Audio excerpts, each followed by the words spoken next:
WWE NXT Takeover in Brooklyn. Part 4. It came, it saw, and it's over. Pretty good show tonight, as usual with NXT. And we're going to talk about it right now. It's time. Strap in, get ready to call up and give your opinions tonight on WWE NXT after this.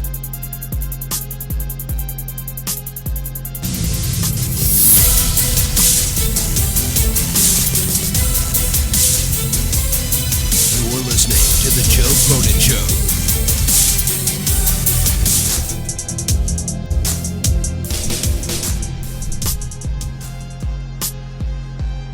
NXT's over. I thought Ciampa was going to come out and kill Gargano just a second ago. But anyway, there it is. Pretty much, I got to say, earlier today in the predictions video me and Jake DeMarco did, I was saying that I believe the match would end with a table spot, like where Gargano lost his mind, and he just felt like, I'm going to do something crazy to kill him, and there would be a double count-out.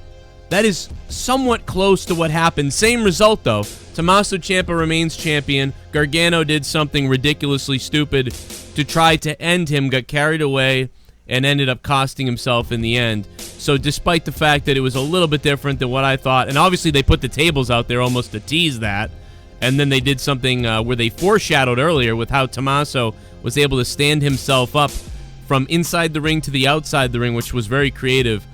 And they foreshadowed it happening to end the match. So it did go pretty much as we planned, or at least as I thought, just a little bit different. But what's up, Jake? What's going on? Hell of a night for sure. Highly entertaining, and yeah, we were close. You know, as far as the rest of the predictions go, not close. Not close at all. I was very wrong at the winners, but off base. But called that match though. Called that match. Yeah, pretty much. And it's funny how you said that. You know, oh, it'd be cool if they stacked tables. Yeah. Well, yeah. Behold, that's exactly what happened. As soon as I saw that, I'm like, well, we got something. Look at that was clear. It was so obvious, you know, in the prediction that I made that they did it to tease you. Like, this is going to be the ending. Oh no, it's not. So they were one step ahead of me. But I envisioned him stacking like 4 tables in the predictions. I was like, you know, I think he would stack like multiple tables on each other and just start shaking and be like, and he'll just kind of losing his mind. Maybe he even picked up Tommaso from before he would stay down, and then he was going to powerbomb him. You know, and Moro would say, you know, Gargano doesn't even care about the title. He just wants to end Tommaso Ciampa. And then he puts him through it, and that results in, you know, he's out too. But this was a little more different, more Home Alone-ish, but a bit. But I liked it. This match I loved. I loved that match. And you know, people saying they didn't like the ending, but I mean, we knew this was how it was going to end all day. So maybe I'm crazy. I mean, didn't everybody know this was how it was going to end? I mean, so to me it was like I would have booked it the same way. Just I would have booked it with, like, you know, him doing some kind of crazy maneuver at the end where it's like you know, Shane McMahon type shit almost. But so that was the only thing. Like I was thinking stacking like 4 tables on top of each other and like going off the top of something. And it was very cool to you know, give a nice callback to their previous match with him ripping up the mat, you know, and having the ring be exposed. Dude, everything was a callback. Did you know, like Tommaso used the crutch to hold himself up at one point? Yep. That was amazing. They brought the handcuffs out. They ripped the ring up from the last time. Like this fucking match was a masterpiece. Very well planned, very well thought out. You know, like you said, masterful in the art of execution. They really went ahead and they took out the fucking camera cable guy and stacked him on top when he was, you know, it's like that everything but the kitchen sink. Everything he can throw on top of, you know, Johnny Gargano to keep him down. I was laughing but concerned at the same time. And you know, you got the ring bell, you got the chairs, and he was, you know, Ciampa's throwing those chairs, and it's like, oh God, look at his face. You know, he came like inches the first time. It was just, they beat the hell out of each other, though. My God. As we talked about earlier, there's everything. Even though we had, and I will say, especially me, I had a lot of the winners wrong tonight. But what I will say is, we nailed the vibe of NXT. Like it could have used one more match, as we say often. Like, there could have been one more match on this show, but they never want to overexert themselves. They want to just keep it to like what they can keep it to. And really also, should have had the UK title on there. Well, as predicted, dude, as I said to you, Lowell, Massachusetts, Velveteen Dream and Pete Dunne stole the show in Lowell, Massachusetts. And I said it's too bad that it's not Pete Dunne versus Velveteen Dream, because they had one of the best matches that I've ever seen live. Ever seen live. Pete Dunne and Velveteen Dream in Lowell, Mass 2 days ago was one of the best matches I've ever seen live. And oh my God, I was like, this should be on TakeOver. This should be on TakeOver. And I actually wasn't paying attention to who Velveteen Dream was facing. And I saw it was EC3 and I went, oh, because like EC3 is going to be great when he goes, well, he'll be good when he goes to the main roster. EC3 really doesn't fit the mold of NXT. He's already that type of guy that's a main roster guy. Just he's better made for the main roster. They came close to telling having a good build to a good little wrestling match. They didn't quite hit it, but they came close. See, everything to me tonight wasn't perfect, but was really good. Like for instance, the tag team match was filled with false finish, surprise kick, this thing happens. By the way, it was the exact match I saw in Lowell. So that was a bit of a downer because I had already seen the match. So I gave the match like a 7 out of 10. You might have thought 8 out of 10. But to me, I it was like an 8 out of 10 for me. So plus, you could see why they kind of had to rehearse it recently.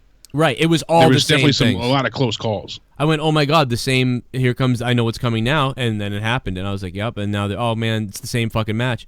I mean, I know they do that sometimes, but not all the time do they recreate the entire match. The whole ending was the same, so for me, it was a little bit of a spoil. I did freak out for that Burning Hammer kick out. I did not think that anybody was kicking out of that, and that was wild. It was cool, man. And by the way, that was wild. it was donations are on. By the way, I know people have been dropping some dollars. We're going to get to you guys in a second here. A lot of people have a lot of opinions tonight. I will open the phone lines in a few minutes. I'll let you know when I do that. So, you don't have to call yet. I don't want you to have to keep calling and waiting. So I'll tell you when I open the phone line so you can see it. I thought it was a show that was. It wasn't the best takeover, and it wasn't the worst takeover that we've seen, or even one of the worst. It was more of like a lower mid level compared to the other ones to me, but it was really good.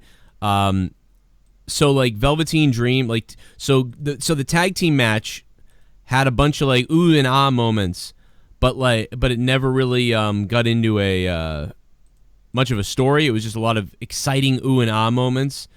And then they had some good wrestling and everything, so it was pretty cool.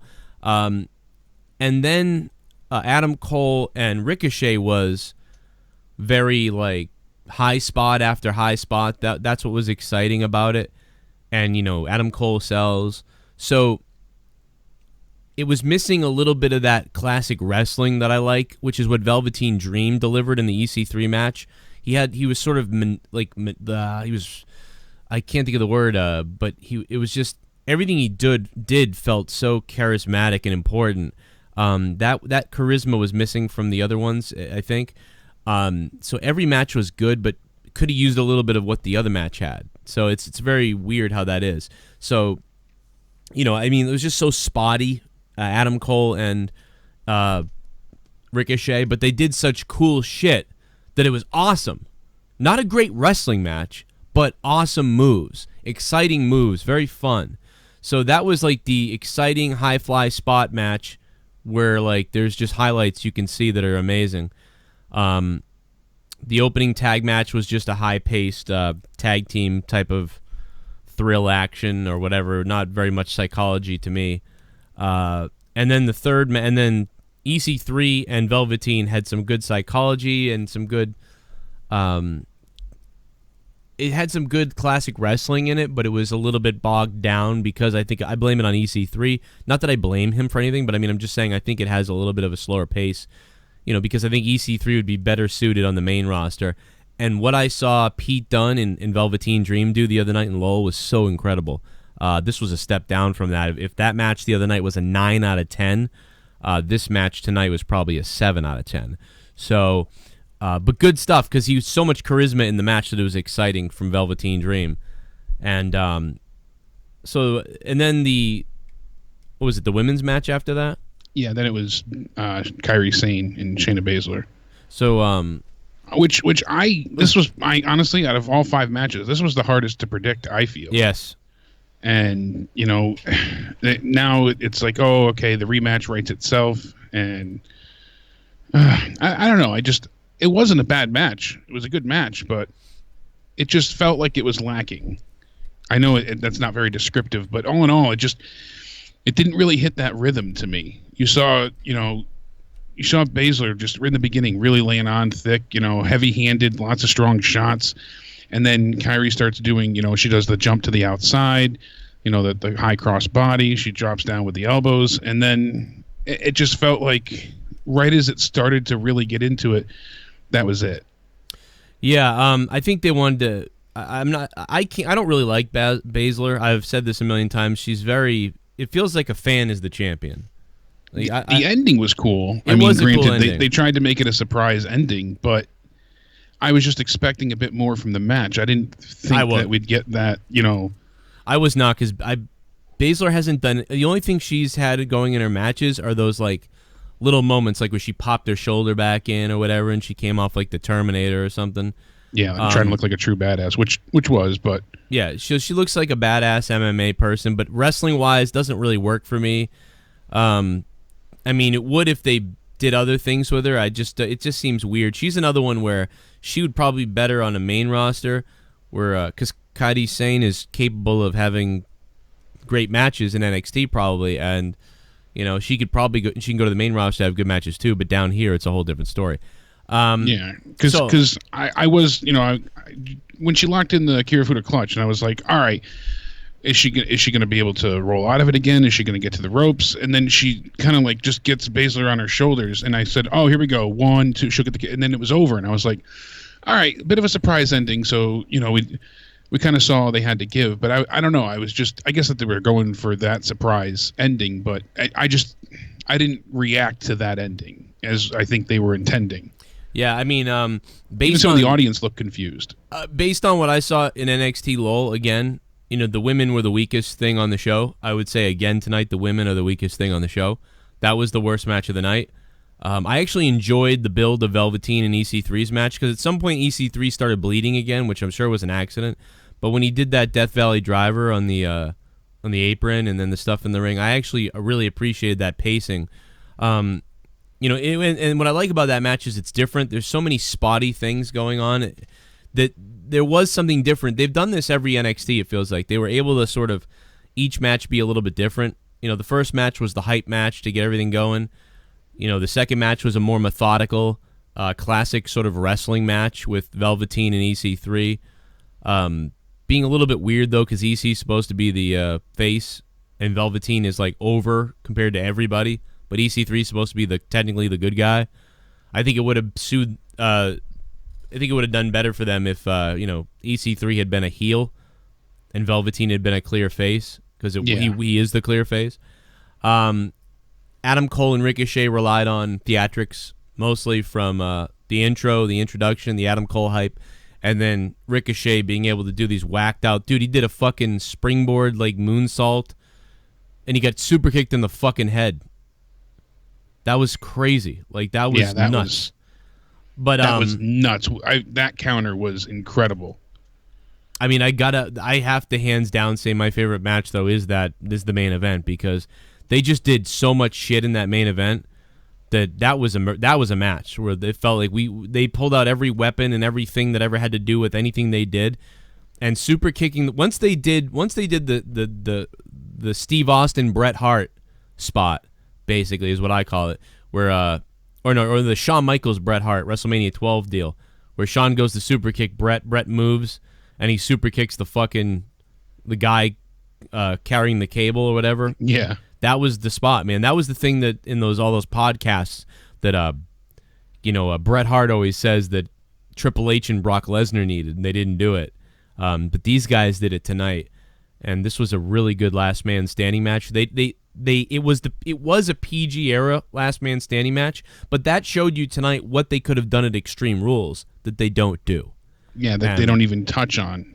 Yeah, and that's what a lot of people brought up, you know, on Twitter tonight. They said, "How can this be? How can you have this type and level of entertainment tonight versus what we'll likely get tomorrow? How do we get shows like this, even week to week with NXT, but yet they don't reach this level of excitement on a regular basis? It's just astounding. I mean, we know the reasons, the writing, the stories, but there shouldn't be any justification or excuse. It's just night and day difference. There was hardly, even during the women's match, I was excited tonight. I got caught up into it. The crowd's reaction was fantastic.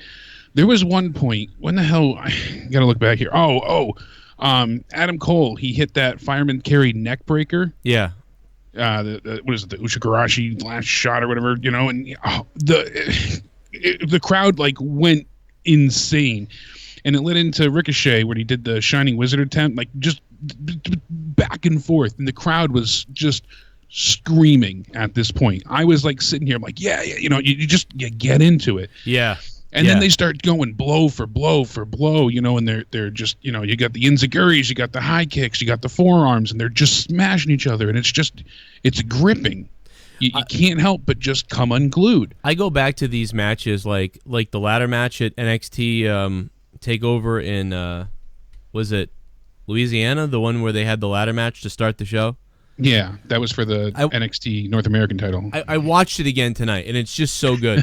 It's so there's good. so many good moments. And even when Ricochet jumps off the top rope and then lands on the ladder, but they fuck up and the ladder breaks and they fall over. Yeah. Even though it was a fuck up, it seemed 100% awesome. Like, it was like perfect. And like Morrow, because Morrow's announcing is so good, it also added to it because Morrow's like, who's the guy with the big guy? Lars? Is it Lars Sullivan? Yeah, Lars Sullivan climbing the ladder like King Kong! And the ladder just blows up, and he hits a crescendo in his voice right as the ladder snaps and they fall over. And then when Ricochet gets clotheslined out of the ring, he doesn't just get clotheslined out of the ring. The guy does a full Shawn Michaels. Looks like he gets destroyed. And earlier in the match, he got thrown backwards, and he does that flip off the back of the ladder, the outside on top, everybody. I mean, there was so much stuff in that match where it was great. It wasn't just spotty stuff. It had a mix, a little bit of a creative, random. When random stuff happens, it's like video games. Put it in the realm of video games. Like Fortnite. I like playing Fortnite, but in Fortnite, I pretty much know that nothing weird is going to happen. I shoot the guy, he's dead. I get shot, I'm dead. I shoot the fort, stuff breaks. Pretty much the game is polished. So sometimes, to me, that gets a little bit boring. But when I'm playing PUBG, sometimes something fucking weird happens that's a glitch. And when you're in the middle of a firefight and you're killing people and you're getting shot, and then something kind of wacky happens and whatever, and you get excited because you're like, what the fuck just happened with that? And even though you're like, that's not supposed to happen, and technically the game is broken, that weirdness of anything can happen makes things more exciting. Like when Ricochet jumped on the ladder and the ladder broke and then they fell over. Like, it's unanticipated. It's just incredible when those kind of moments come to life. Let's play a couple donations here. See what you guys are saying. Hit the audio to trigger. Did it? Not yet. Okay. Well, Sebastian Weiser, thank you very much, Sebastian, for subbing to the channel. Welcome to the channel. Make sure you hit that subscribe button down below if you're new for more WWE content every day. Plus, we're talking about NXT. And we got all the other shit for you, too. We're going to have All In's going to be a big deal. Fuck yeah, I got everyone's addresses, mon! I got everyone's fucking addresses, mon! Utz chip bag, ring crew casualty, new women's and not champs. 7/10. WASNT the greatest takeover, but honestly NXT with little effort always delivers. Yeah, I mean, I would say that, too. If this was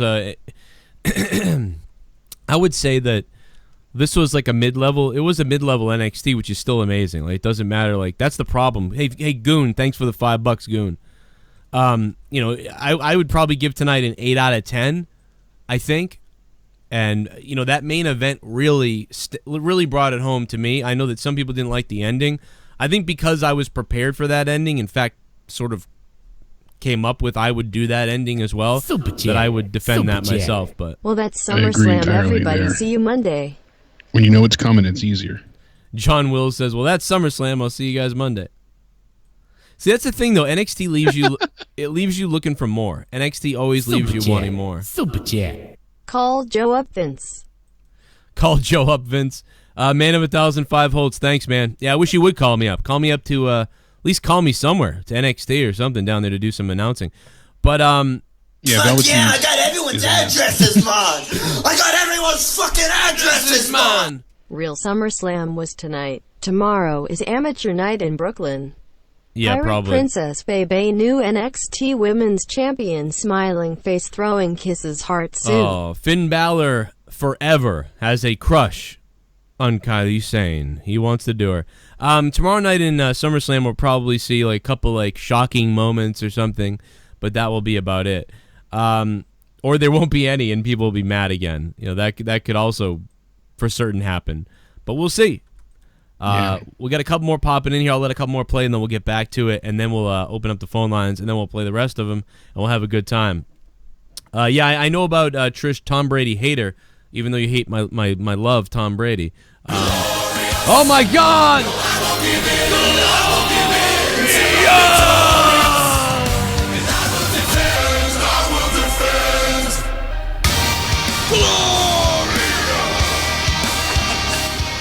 I'm fucking Bobby Roode! Triple H wants to fuck me! Glorious! Sup, Joe and Jake. What's up? Takeover was great tonight. Cole and Ricochet stole the show tonight.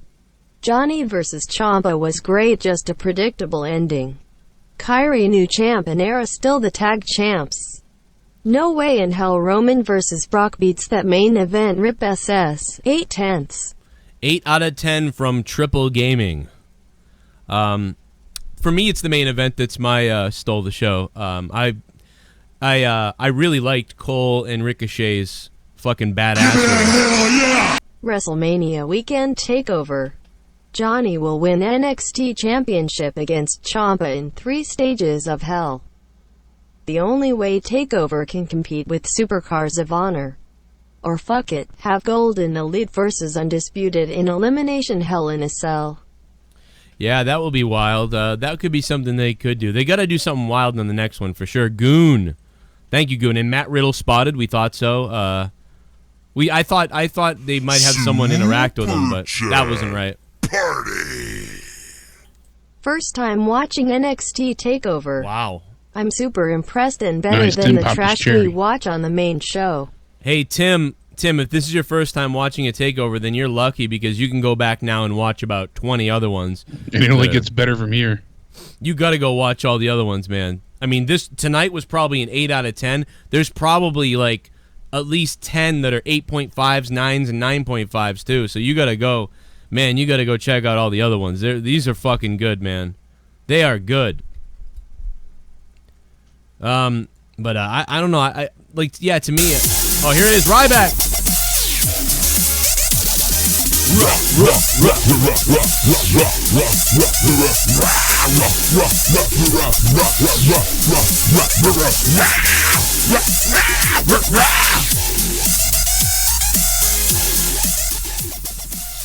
Fun pay-per-view. Loved the spots of the Adam Cole match. Do you think Cole and Gargano are coming up to the main roster? Come. Come. John D, thanks for the donation, man. Not yet, I don't think. I mean, maybe Cole is. I mean, that's what Jake was saying. And again, it did work out kind of like I thought it would. Like, I thought the tag match would go on first. It did. But nobody ever got upset or interfered with anybody's stuff. And tag belts stayed where they were, but Cole lost his belt. So that was interesting. That went completely awry from what we were kind of thinking. But so I enjoyed Adam Cole's match and Ricochet's match. Like, I enjoyed what they did.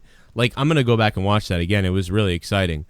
I tend to score matches on if I'd go back and watch them again. That tends to be where, like, I can tell, like, that's a good match because I will go back and watch it again. If you can get me to go back and watch a wrestling match again, that's a win. Because I do it with about 10% of all matches, probably. So, but it was a lot of spots. Like, I prefer a wrestling match that tells more of a story. It was more of an athletic spot match. Cool, but I'm never gonna say that's the number one match because it was just flippy flip, flip flap, yay!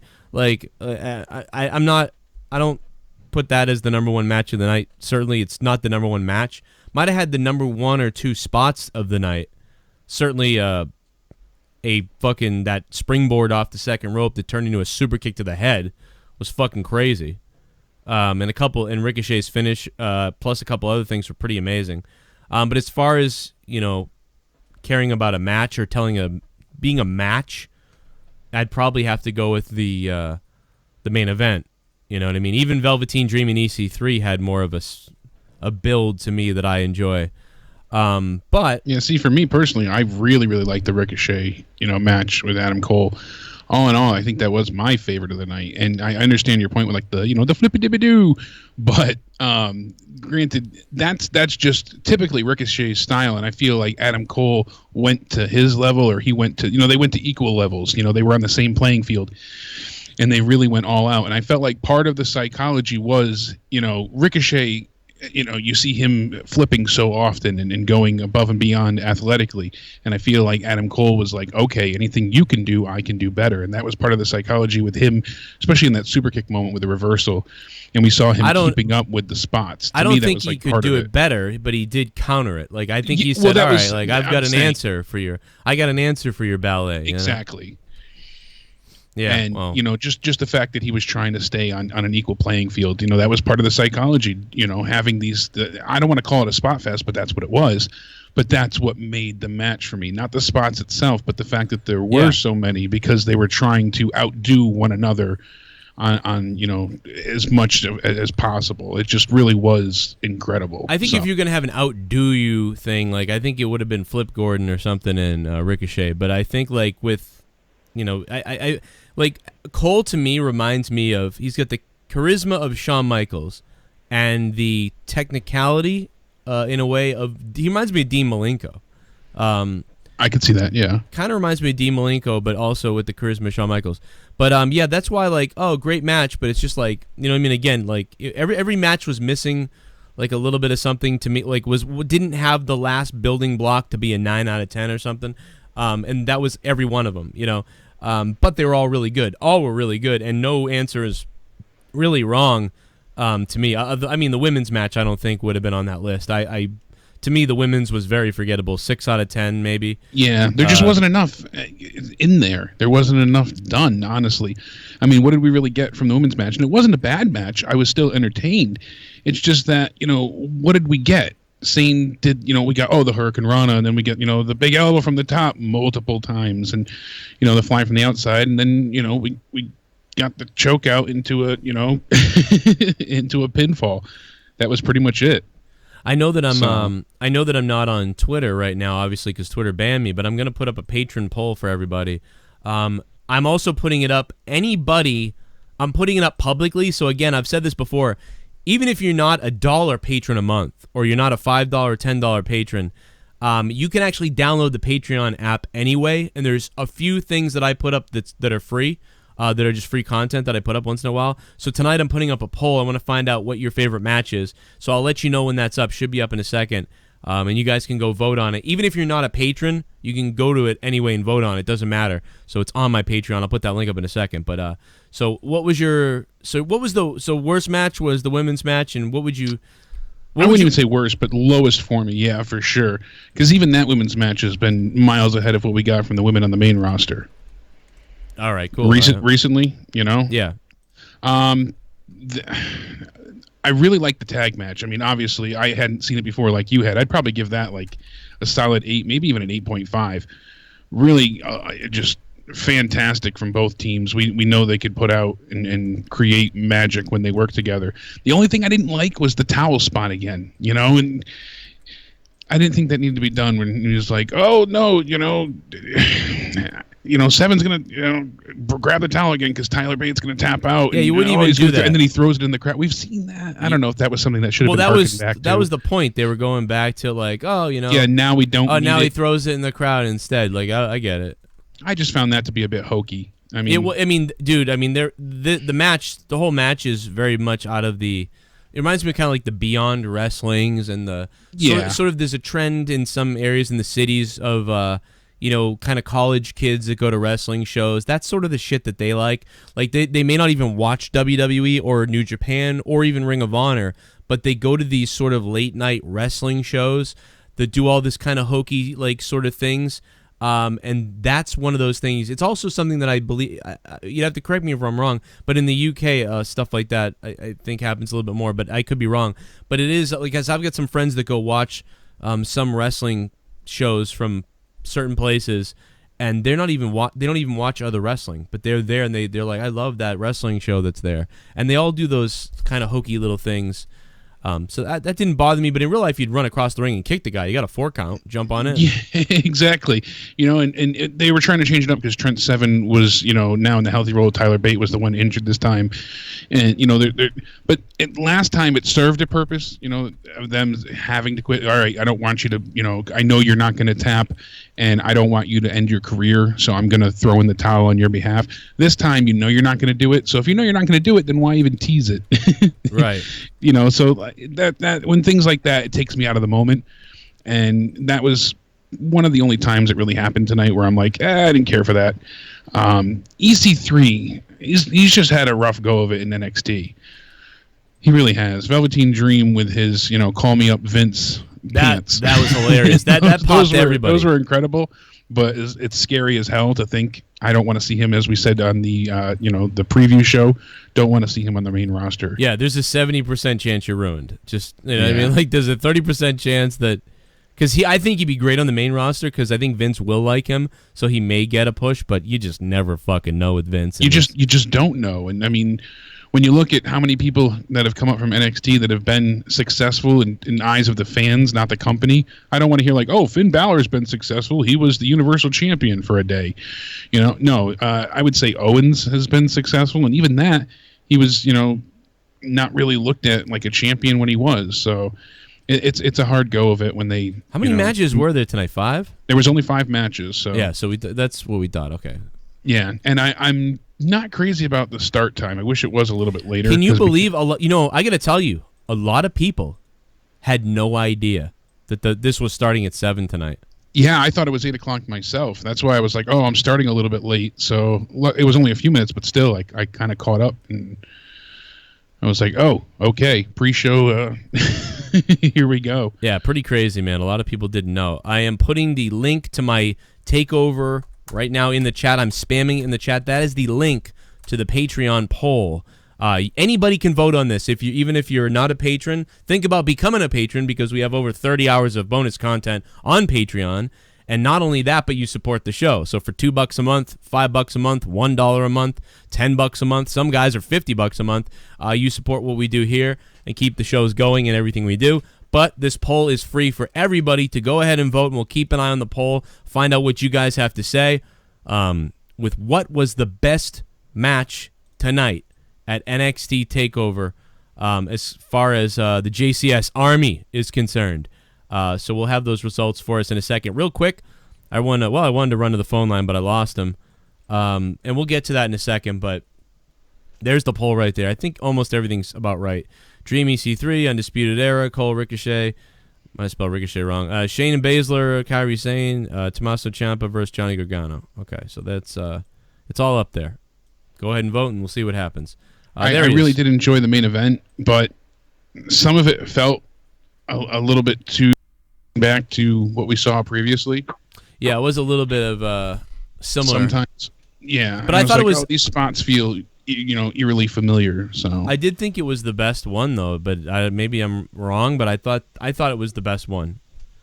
It was very good. I don't want to downplay what they did at all. It was an excellent match. I really liked the finish, especially knowing that it was coming.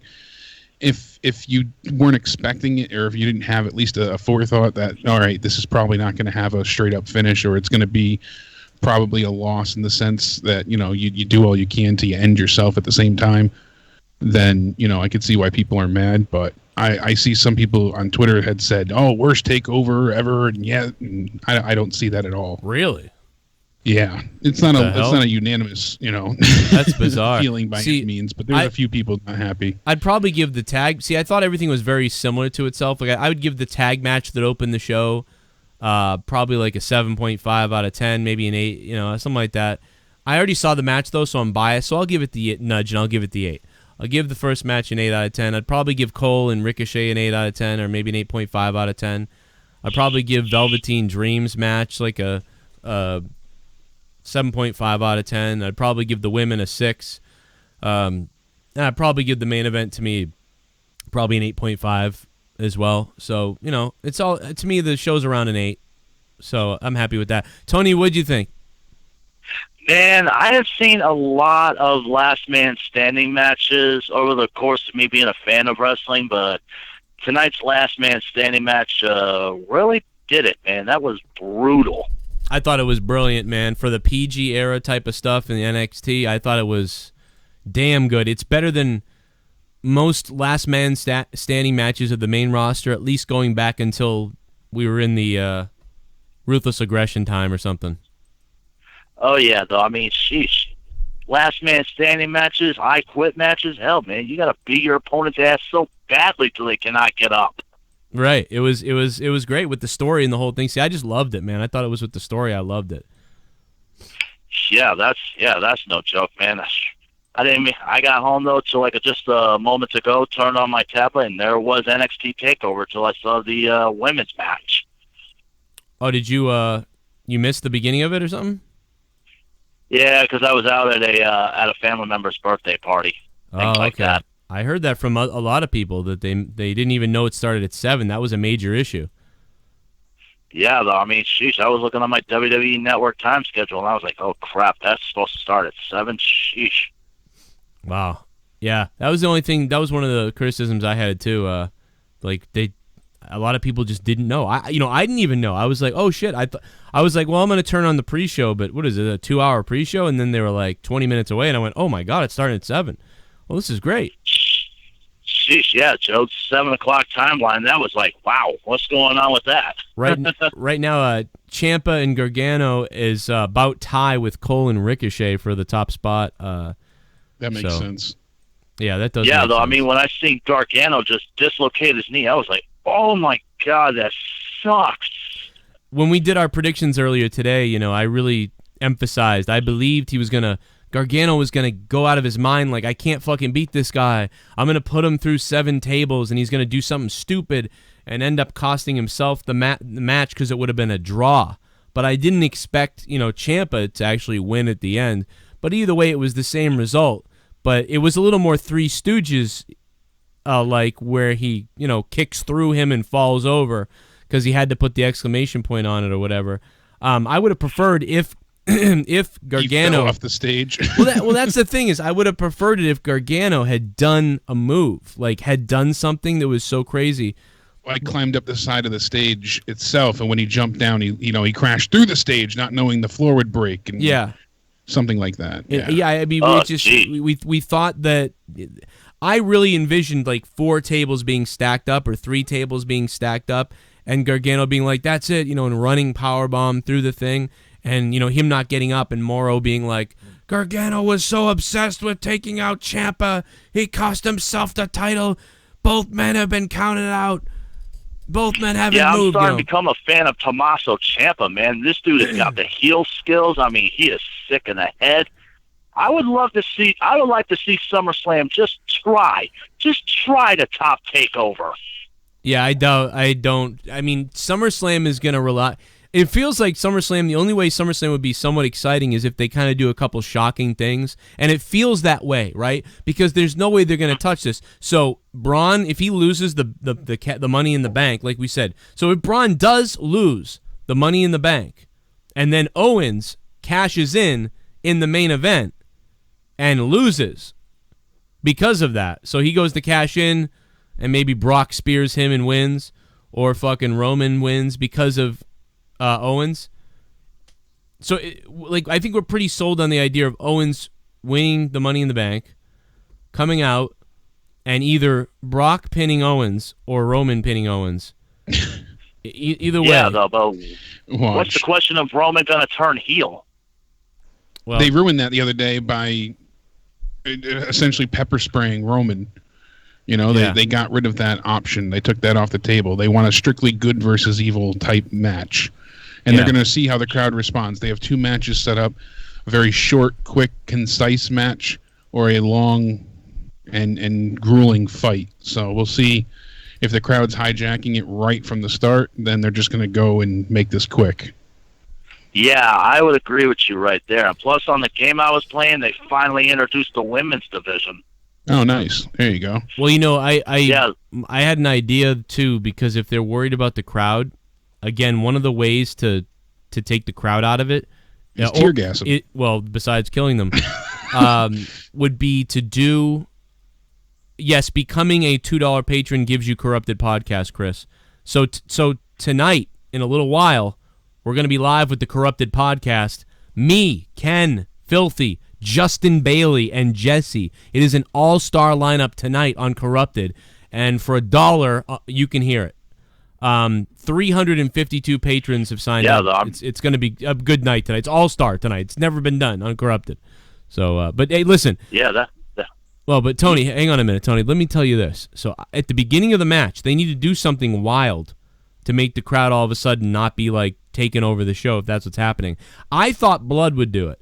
I thought like a quick, like Brock just starts beating the shit out of Roman right away or something. Somebody getting busted open early would make the crowd go, oh shit, like that would take the buzz away. Or Heyman, something happening that's crazy to begin the match. Otherwise, the crowd probably going to start trying to take over the show. Oh, you know what? Hey, you know what will really get the crowd into it? What's that? Regular drinks with Viagra. Oh, that'd be great. Yeah, then they all start humping whoever's in front of them. They don't care who it is. That'd be great. Wow. That is a testosterone. Something tells me fire. Tony slipped a few pills in his day, Thank you, Tony, for the call. Love you, man. I think Tony's done that to people in his real life. You never know. It's really weird. Surprise sex. Oh, my God. Surprise sex. Let me check out the votes on Patreon. There we go. I'm still baffled while you're looking at the results. Is the fact that they announced so just untriumphantly, just with no fanfare whatsoever. Did they not think that this was going to get leaked right away? You got Trish Stratus taking on Alexa Bliss. Yeah. At Evolution. Why would you make a graphic for that and show that to anyone? Shouldn't that be like a ace in the hole kind of hold your cards kind of thing? Like you want to announce this later down the line to bring interest, not just have people share it on Twitter. But what does it mean? What does it really mean? How does it spoil anything? Explain that. Because now the match, the announcement for the match in itself, the build-up would have been really cool to see Trish Stratus come out and then they challenge each other. Now you just the match is going to happen. So I don't think they're going to. It sounds like they're not going to do that. That's probably why they did this. It's probably because they didn't. Trish isn't going to be there to do a story, so it's just like she shows up. That's going to be it. So it's just going to be the straight up fight, which is a little bit more disappointing. I feel like usually when they announce things like this, it means she'll appear once or won't, or just will appear that night. So usually when especially for these kind of shows, we've seen it before where there is no build at all. It's just the match, right? Yeah, like you said. But it's the fact that also one of the biggest matches, essentially, media-wise anyways, a lot of people are paying attention to is Ronda Rousey's match. The Snapchat today has been Ronda Rousey working out all day. Instagram stories, all this kind of stuff. It's all about Ronda Rousey. And now you're going to say that Alexa Bliss is facing Trish, but she doesn't have the title. So is that a huge spoiler for tomorrow? Is it just an oversight? Yeah, certainly feels like a spoiler, and they've ruined outcomes like this many times before by putting up DVD graphics or ticket sale information beforehand, and it's like, so I know there's a lot of working parts, and it's easy to release something too soon, but it's just I'm in awe of how many times we see them mess up and spoil something. Yeah. So if they really gave away the match result, they don't have a good track record, right? Because they've just that's the problem is they have done it so much that it's like, why would they do that? Why are they giving it away? And a lot of the people don't notice. That's the thing. Like 60-70% of the audience, they don't even notice it. So it's not a big deal to them, I think, still. But anybody who cares about news or listens to some podcasts or reads enough on the internet, which they should be able to, and we all want to do, you're gonna figure out. But or has a brain that is keen. Not even like you're looking for the spoiler. But if you just have a brain and you're like, you know how wrestling goes, but you're excited by it still, and then you see that posting, you think, oh, okay, like, and it's ruined for you. And other people maybe not, but like it's why do that? Why not give everybody? Who knows? Maybe we'll find out that we're wrong, but most of the time they do this, and it's a fucking mistake. Let's see what we got for donations. We'll take more calls in a minute. Mike Savage, thanks for subscribing to the channel. What's up, Mike? In the chat, Heistman Defoe. What's up, Heistman? Who knows what's going to happen? Gargano, best ever. Yeah, man. Gargano's good. Not be best ever, but they had a damn good match, man. I'm telling you, Last Man Standing, that's one I'll watch again. Most of the other ones I haven't wanted to watch. Much better than AJ and Nakamura's Last Man Standing, which is pretty good, too. What's up, Tom Brady hater? You're going to hate me come football season. You're going to be Joe Cronin hater. Thanks for subbing, though, man. What's next for Gargano? So I said this during the review. I said this would happen tonight. Tommaso would retain. Gargano fucked up. It's probably going to be the triple threat next time. Super Chat Party. So many super kicks I couldn't keep count. Lol. What's up, Edsview? I missed his goddamn rant line last night. I'm sorry, Ed. I was all fucked up with the Twitter missing and everything. But yeah, shout out to Japan. What's up, Ed? Thanks for the yen, man. There was a lot of super kicks left and right. There was a lot of everything, super kicks and spots everywhere, but still really good. Haskell 420, what's up, bro? And shout out to CJ Bradley upping his pledge from $2 to $7 on Patreon, and Michael Andrews becoming a patron, $2 a month. Thanks, Michael. What's up, bro? ShiBUM. Enjoy the show tonight. Tonight was great and was the night we took WWE seriously. Yeah. Tomorrow is about the fans, where we do what we want with chants and beach balls. Also, is Velveteen Dream trying to get a dancing job or status on the main roster, asking Vince for a call-up. Yeah, he could be in trouble. He could end up dancing a lot. But no, I think Vince likes what he's doing. I'm sure he loves it, actually, to be honest. I think. Maybe not, but I think this is the type of thing Vince loves. Joe Cronin's cock must win. Thanks for becoming a $5 ShiBUM. So I think Velveteen would be all right. I think call EC3 up too. Give it a hell yeah! Cole goes for NXT title. O'Reilly feuds with Ricochet. Fish and Roddy tag champs. Tony Storm wins Mae Young Classic. Woo. She goes against Kyrie for title. Tony wins and joins Undisputed. The Wolf. They rule NXT. First time donating. Listening since monetized this 54. Oh my God, man. Wolf is old school. That's his first one. Wolf, thank you for breaking the cherry and donating for the first time, man. What's up, Wolf? God damn it, since monetized this 54, that's about 2.5 years ago. So what's up, bro? Jacob Van Saint, thank you for subbing, man. We're drinking. We're having a subscription party right now. We're going to open up the phone lines again, too. 339-226-6610. There's like 30 phone calls coming through. So I will try to get you on. It will be random, probably. Super chat. We'll get you on. Super chat. Love Dream and Ricochet glad he won the belt. That was pretty cool, yeah. At least we called that. Like, Sarah, thanks for the donation. At least we got that right, that Ricochet was going to win the title tonight, because Jesus. One for $5. Super Ricochet chat. looked great. Super chat. Super Is chat. becoming $2 Patri and give me Corrupted podcast. Yes, sir. Becoming a $2 patron gives you Corrupted Podcast. You can download it on audio and listen live tonight. In a few hours, we'll be live with Corrupted Podcast. Fuck yeah, I got everyone's addresses, man! I got everyone's fucking addresses, man! I hope the next match would be the last, cause maybe Gargano would win and end it all. Would this rival be over, or will it continue? I think 2 more. Super Laser, thanks for the donation. I think 2 more. I think they have the triple threat match that they were going to have here. They have the triple threat match, and then they have their final match. I think that's how it's going to go. So I think 2 more matches. I know that sounds crazy, but I just see that. I see it that way.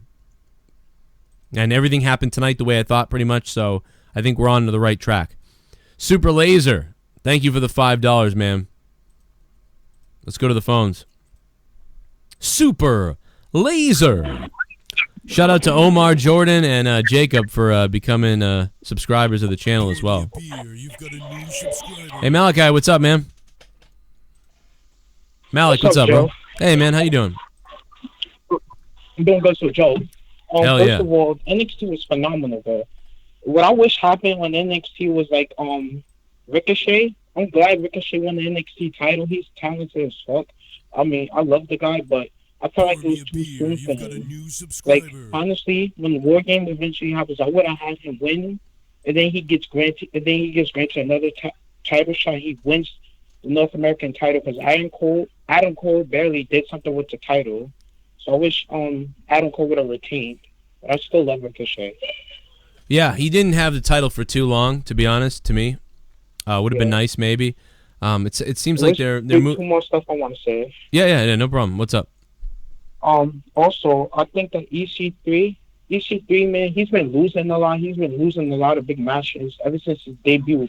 When he debuted for the North American title, he lost that match. He lost the match again. He's been losing big matches besides his squash matches he's had. So I feel like he should have been winning his matches. Well, like EC3 has a lot of potential. If you've seen his stuff in TNA with Rockstar Spud. Yeah, I mean, he's got EC3 is really pretty good on the mic and good with like creative ideas in the back and the backstage stuff, and he's pretty good in matches usually. He's okay in matches, but I mean, you know, we kind of predicted this going in that tonight it was going to be like, man, Velveteen Dream brought it, but EC3, you know, again, I saw Pete Dunne and Velveteen Dream last night basically. They tore it down. Pete Dunne? Yeah, dude, Pete Dunne is a great wrestler. He is funny. I can totally see him being a future WWE champion. But his chemistry with Velveteen Dream was amazing. You know, it was like a 9 out of 10. Out of everything, out of every match we saw tonight and whatever, I honestly enjoyed Velveteen Dream versus Pete Dunne the most out of anything I saw tonight. I think just because it was such a great wrestling match. Like in the way they connected with the crowd that night. I mean, maybe I'm a little bit crazy. Maybe Ricochet and Cole was better. Maybe Gargano and Ciampa was better. But certainly Pete Dunne and Dream. If Pete Dunne and Dream in Lowell, Massachusetts, 2 nights ago was on this card, this show would have been elevated crazy because it would have been between those three at that point because it was so good. So it's too bad it wasn't here because that match was an 8 or 8.5 out of 10, and I think Dream and EC3 was a step below because of, you know, the chemistry just wasn't there. I think EC3 should be on the main roster. He's a guy that he could be called up to the main roster. You know, he doesn't. If Vince McMahon saw him, he would love him. He would have a hard on for him. He'll lick him. Right. And you know, also, I wish that Johnny Gargano versus Tommaso Ciampa could have done more. You remember when it was Edge versus Mick Foley at WrestleMania 22, and when Edge set up the fire and he speared him through it. Yeah, I love that match. WrestleMania 22 was great. Yeah. Oh, it wasn't like. It could have been like that. Like. Yeah. I know it's a PG era, but like, it could have been more hardcore. We could have seen blood. Yeah. Think about it. I always want that. I always want the one, like, that would have been the one thing that would have put it way over. Like, if they had some moment where someone was busted open, like, forget it, Malik, man. That would have been crazy. And I mean, WrestleMania 22 was great because of the Mick Foley Edge. They had good chemistry. One of Mick Foley's better matches, I thought, ever with somebody. And then you had Shawn Michaels kind of flipping, going crazy with Vince.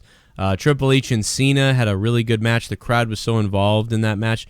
That was one of Cena's better matches ever. And Triple H. 973, you're on live. What's up? Yo, what's up, Joe? I just want to ask you, are you going to be going to WrestleMania 35?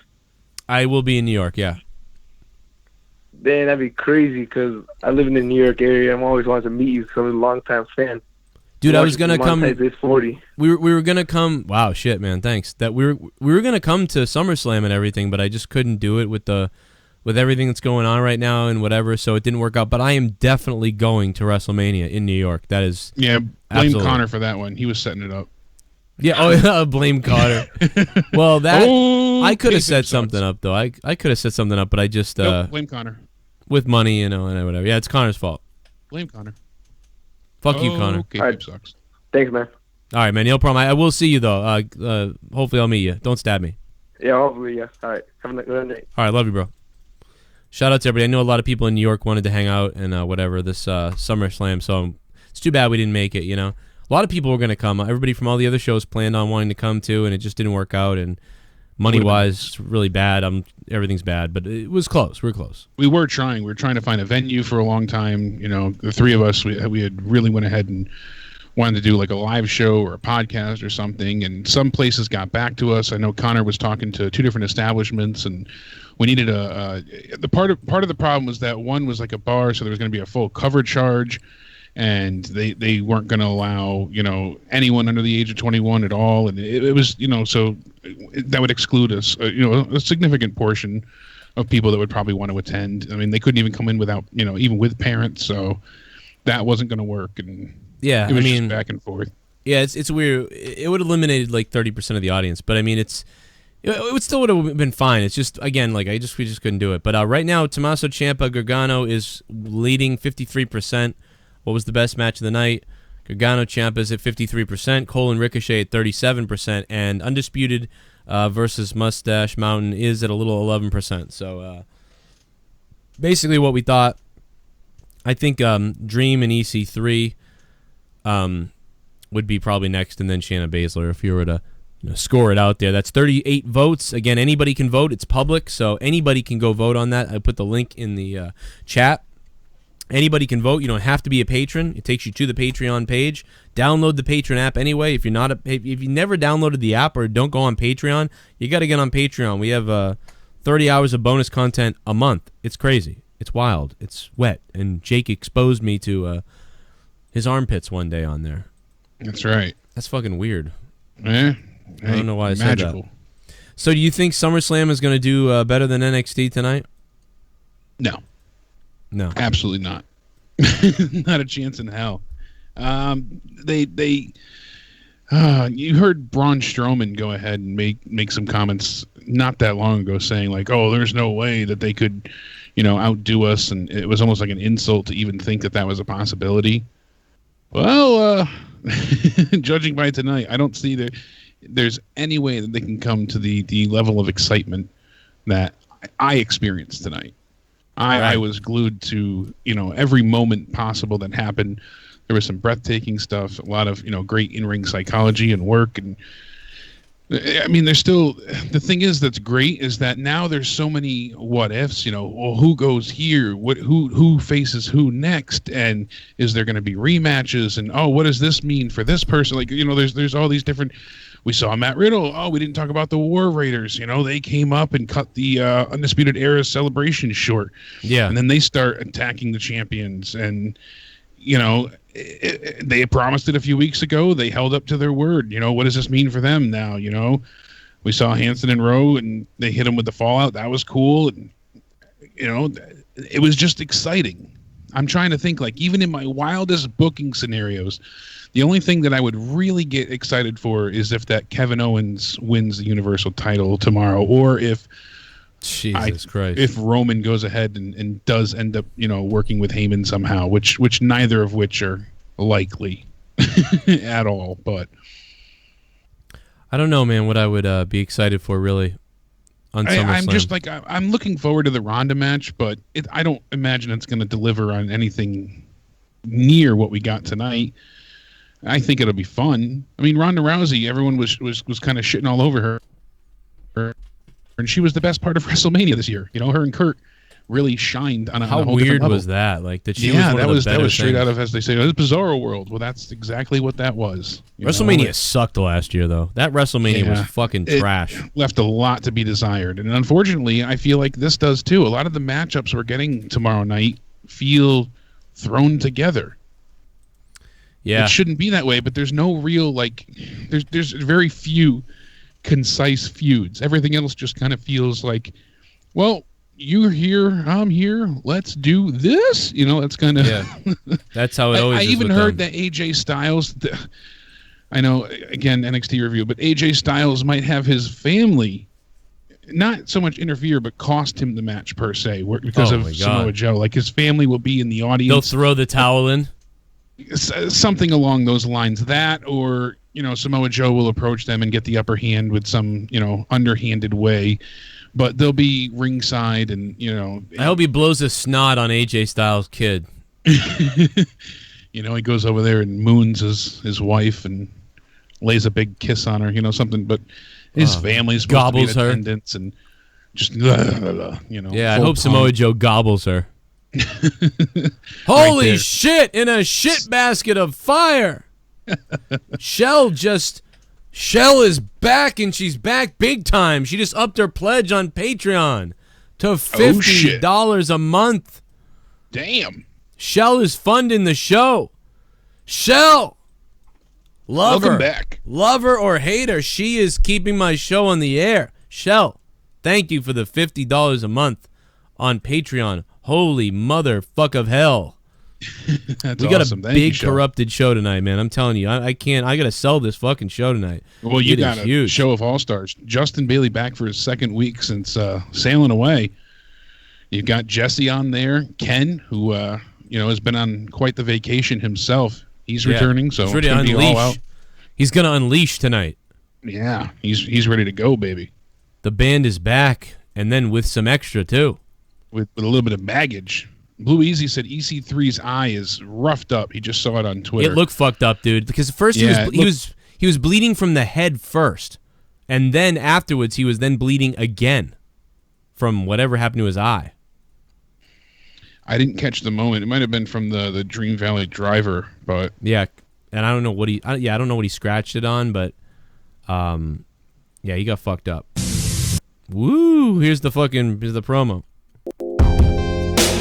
Tonight, Corrupted Podcast, episode number 61 live in about 2.5 hours here on patreon.com/Joe Cronin Show. Make sure you guys become a patron so you don't miss the show tonight. Even for $1, you can hear it.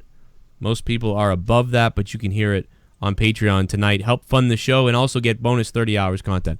So where do we go from here? SummerSlam, we can talk about that. Well, let's finish off with NXT. So Aleister Black is going to be back for the next one, and you think it's going to be a triple threat? Yeah, I think that's going to lead into War Games. Matt the Misfit had said this and makes a great deal of sense. I definitely think they are going to finally have their triple threat match. So yeah, it makes sense to have the triple threat match next time, and then probably to have one more match. So I do believe 2 more matches with Gargano and Ciampa, which is fucking crazy, but I do think that that's going to happen as well. Yeah, I agree with you there. Also, my footage of the main event from NXT and LOL is up on Vimeo, which I linked on somewhere on the Patreon as well for you. But what else do we get? So there was something else that I wanted to say. Shit, I can't remember what it was. So we got to find out. I mean, we were talking about it on the pre-show, but Aleister Black, who's behind his attack? They could do a lot with this. They could have said it was Matt Riddle, for Christ's sakes. I mean, they can go any which way. Cool to see him in the crowd. I thought it was going to be like Gargano went off tonight at the end, and that's what cost him the match. And he's so obsessed, and then you find out that Gargano took out Aleister Black because he was just so in his own head. I have to have Ciampa. I have to have him on my own one-on-one. Yeah. You're in my way. I'll do anything to get there. It's not like I don't care for you. I don't like you, but I just needed you gone. Yeah, that would have been incredible to see. Yeah, and that's all. Not even a straight up heel move either. So I mean that could be a tweener type thing. Or whoever attacked him, that's the match that's next, and then Ciampa and Gargano again have another one-on-one match, and that would make that their last match probably then. So if they go one-on-one next, there'll be one more, and if they go to that triple threat, then there'll probably be 2 more. So that will be interesting to see which way they go with that. What else? That's for sure. The women, I think there's a lot of women ready to come up now. Was it Lacey Evans? She's a tall girl. She was, is it Lacey Evans? Is that the name she goes by now? Can't remember. I believe so. She looks phenomenal. In person, she is so fucking badass looking. They got her. I'm trying to think of who else they got coming up, and you're gonna find out some of the women, in the Mae Young Classic that they'll be able to bring up to start getting this women's division back going again. It's stalling a bit. It's really they need, Bianca Belair probably actually because she's we really enjoy her, so maybe she'll step up against Kairi Sane, and they've had good moments. I think they wrestled each other in the last Mae Young, I think, but I could be wrong. And I'd have to go back, to be honest with you. It's been a while. JR had a hilarious take on Bianca Belair, and I can't remember which match, but he said something that was just hilarious. Let's go to the donations real quick. Pour me a beer. You've got a new subscriber. Yo, Greg, what's up? Thanks for subbing to the channel, man. Hope we see you tomorrow night for the SummerSlam review after SummerSlam. And I'll have more news and videos probably all day long tomorrow, building to SummerSlam. Lots of live coverage throughout the day right here on youtube.com/Joe Cronin Show. We've been doing this for 5 years. This is our 5-year anniversary, my 5-year anniversary on YouTube. Fuck yeah, I doing got live everyone's shows. addresses, man. I got everyone's fucking addresses, man. The highs were standard takeover highs, but the lows. What lows? In terms of overall quality, this was the most consistent takeover I've ever seen. It was definitely one of them. Because, yeah, there has been, Vinnie Mac, what's up, bro? There has been some takeovers where there was 1 or 2 fucking amazing matches, and then the rest were all kind of forgettable, but it was all right. So that made the takeover a great show. But yeah, tonight, I mean, I could watch this whole takeover again and feel fine. I know some people are down on the Velveteen Dream and EC3 match, but I enjoyed it still. Like, I still thought it was pretty good. But you can, because Velveteen is just so charismatic, it's fun to watch him. Vinny, thank you for the donation, man. But yeah, man, 5 years on YouTube doing this. I mean, I've been on YouTube for 11 years or 10 years, but, you know, doing the wrestling show only. Fuck yeah, I got everyone's addresses, man. I got everyone's fucking addresses, man. What are the odds that the note Heyman gave Roman warned him of the pepper spray? Oh my Double God. swerve.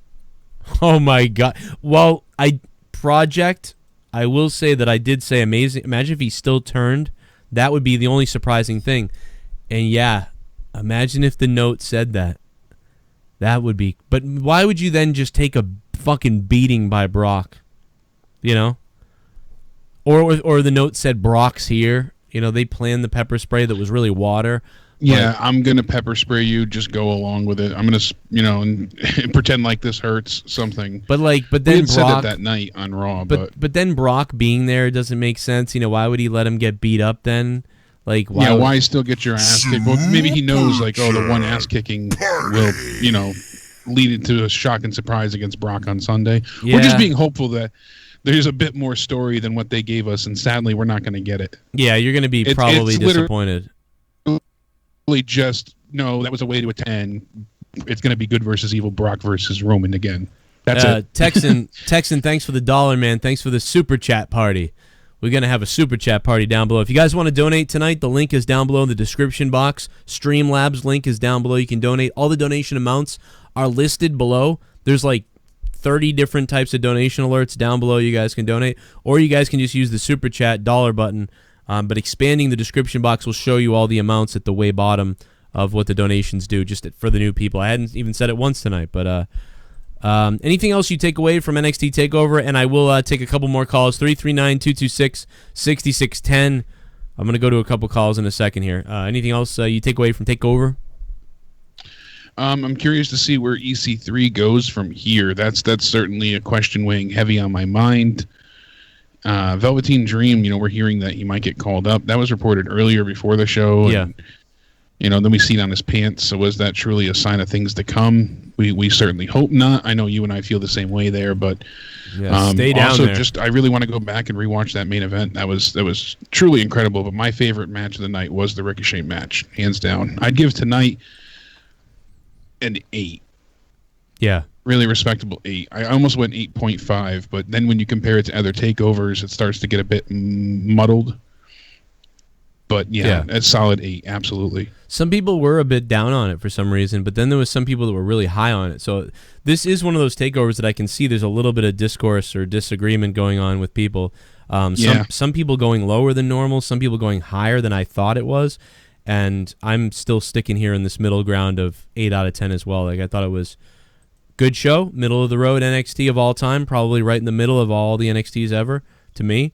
Probably been a few other ones that maybe topped over it, but I certainly think it was better than some of the 7 out of 10 ones. Maybe there's a few 7 out of 10 ones, and but yeah, those really they've all been good. Are thrilled with the the Ricochet match and the Mustache Mountain win and things like Mustache Mountain. Seeing all that happen in the beginning of the tag match and going back and forth, it's like Mustache Mountain losing, and the tag match was excellent, so they got really hyped off of that. People were upset that Kairi Sane won with a roll up and that Ciampa won again.